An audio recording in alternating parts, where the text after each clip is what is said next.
अस्सलामुअलैकुम viewers, none बम तاسو وړاندې موइست بنانا کیک جوړو. دا کیک به موږ سټیم کوو. نو راځئ چې موږ کیک سٹارټ کړو. نو موइست سټیم بنانا کیک جوړولو لپاره چې کوم شیزونه موږ لا پکار دي هغه به موږ تاسو ته وښیو. دلته موږ سلور بناناز راخستې دي. بنانا داسې قسم بنانا به موږ استعمالو. دا لکه خب پخشوي بناناز دي خو سټیل د دې پوزیشن چې کوم دی هغه بالکل صحیح دی. د نننه یعنی سالډ دي، ډېرې زیاتې نرمې شوي نه دي. که تاسو سره نرمې بناناز وي هغه هم صحیح دي. نو دوه به موږ هګۍ په دې کې استعمالو. چینی به موږ 6 چمچې استعمالو. چینی تاسو کمه یا زیاته کولی شئ. او 6 چمچې به موږ میده استعمالو یا آل پرپس فلاور. نیمه چمچ به موږ استعمالو مالګه دې کې. نیمه چمچ به موږ دې کې سوډا استعمالو، بیکینګ سوډا. او یو څو قطرې به موږ دې کې ونیلا اسنس استعمالو. که تاسو غواړئ نو ونیلا اسنس سکپ کولی شئ ځکه چې د بنانا خپل فلیور ډېر زیات سټرونګ وي. او دې نه علاوه بنانا اسنس هم بازار کې خرڅېږي، هغه هم تاسو استعمالولی شئ. او کوکینګ اویل به موږ استعمالو 6 غټې چمچې. نو دا ډېر لږ شان شیزونه دي او دې نه به موږ دا یو ډېر مزدار کیک تیارو. نو اوس به موږ ټول نه اول کیلې میش کړو.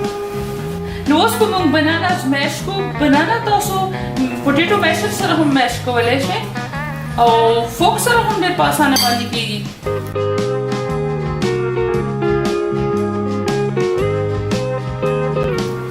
او که تاسو غواړئ نو په دې طریقه باندې کپ کیکس هم جوړولی شئ.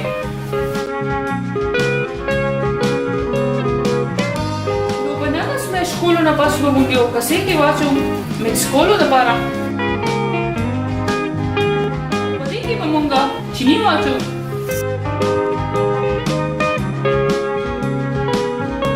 دا دواړه شیزونه ډېر ښې طریقې سره مکس کېږي ځکه چې چیني لږ رف وي او بنانا سافټ وي. نو ځکه موږ سپیچولا مدد سره کوو. میشر ضرورت هم موږ ته نشته لا.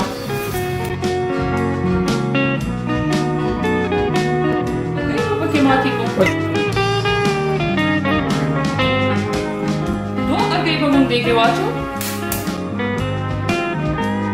مکس به یې کړو. تاسو غواړئ نو ویسک هم استعمالولی شئ. خو فی الحال ماته ضرورت نشته. لاس سره او د سپیچولا سره کېږي. اوس دې کې موږ مالګه واچو. د دې چې کوم سویټنس دی چې هغه بیلنس شي. کوکینګ اویل به پکې واچو.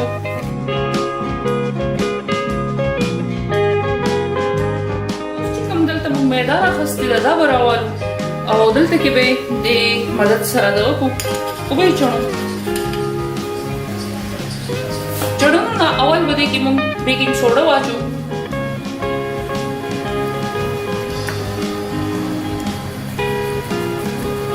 داسې کولو سره به زموږ کیک ډېر زیات سپنجي جوړېږي.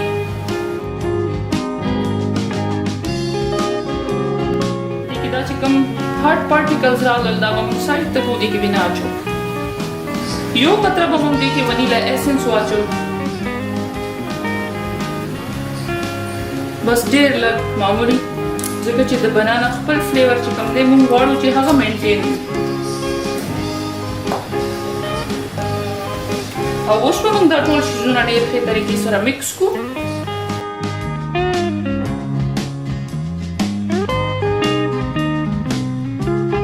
ټول شیزونه موږ ډېر ښې طریقې سره مکس کړل.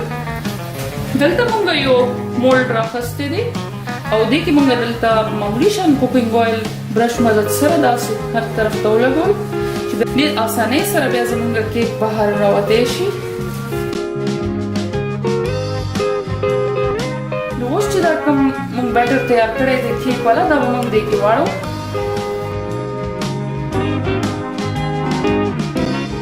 ریلیټډ زموږ یو څو ملګرو موږ ته چې کوم ریکویسټ کړي دي هغه به هم موږ انشاءالله ډېر ژر پوره کوو.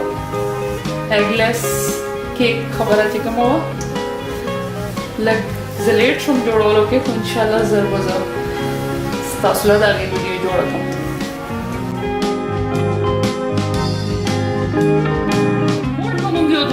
ټیپ کړو چې دا هر څه ډېر ښې طریقې سره سیټ شي. نو دلته موږ یو دیګی راواغستو، هغې کې موږ اوبه واچولې، تاسو ته ښکاري په دې کې اوبه پرتې دي، او بیا دې کې موږ داسې یو سټینډ کېښودو ځکه چې موږ به دا کیک سټیم کوو. نو موږ به دلته کې په دې کې دا کیک چې کوم موږ سانچه ده دا به دې کې کېږدو، او دلته موږ د دې سر باندې هم داسې کچن ټاول لګولی دی، او دا به اوس موږ 25 منټه دپاره سټیم کې داسې پوخ کړو. نو 25 منټه پس بیا ملاویږو موږ تاسو ته ښایو چې زموږ کیک څنګه تیار شوی دی. نو 25 منټه نه پس موږ چولې فلیم آف کړو، او دې باندې موږ دا لږ وزن ایښی و چې دې نه سټیم بهر نه راوځي. نو اوس به موږ دا چک کړو. کیک زموږ سټیم شوی دی، او اوس به موږ دا بهر راوباسو. ډېر زیات ګرم وي نو احتیاط سره به دا راوباسئ. دلته به دا موږ کېږدو. نو کیک زموږ ګرم دی، خو بیا هم موږ ستاسو وړاندې ډیمولډ کړو.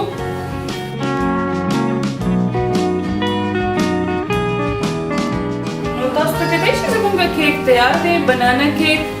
دا به اوس د موږ اخوا کړو وایر ریک.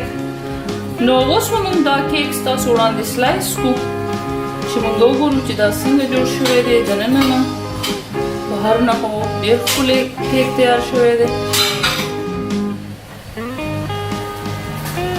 نو زمونږ مویسټ بنانا سټیم کیک تیار دی. نو زمونږ مویسټ کیک تیار دی. که تاسو زمونږ ویډیو خوښوئ نو بیا دې له یو لایک ورکړئ، زمونږ چینل سبسکرایب کړئ او خپلو ملګرو سره شیر کړئ. ویډیو کتلو دپاره ستاسو ډېره مننه. خپل ډېر خیال ساتئ. الله په امان.